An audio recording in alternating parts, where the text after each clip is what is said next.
Усім, дорогі брати, сестри, тут два брати вже з'явилися. Дякую вам усім за ваші молитви. Такий непростий був попередній тиждень, початок гэтага тижня. Шмат різних подій відбулося, усі усхвалювалися з причини певних там непорозумінь поміж церквами. І, можливо, некоторі починають там неяк занадто хвалявацца, што цяпер рабіць, як цяпер быць.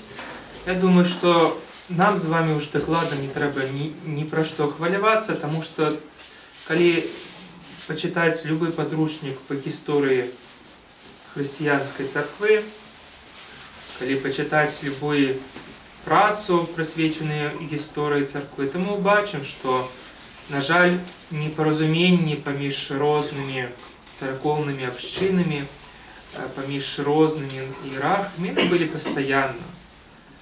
Можно налічыць десятки и сотни нават годов, калі разом некоторые церковные общины з пэўных причин не были, скажем, у добрых стасунках поміж собой.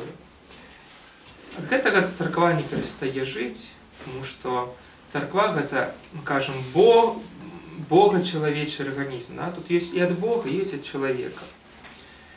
И самое главное, что все равно мы дети Отца, что у нас во всех одна Евхаристия, одно причастие. И все мы приходим до одного того самого стола нашего Небесного Отца, до одного престола, до престола Царства Божьего. Проявленнем чаго ёсць гэта Евхарыстыя, якую мы сёння святкуем з вами. Яна паўсюль аднолькавая, што ў Мінску, што ў Москве, што в Константинополе, што в любой іншай кропцы гэтага свету. Да? Господь, Ён не раздзяляецца.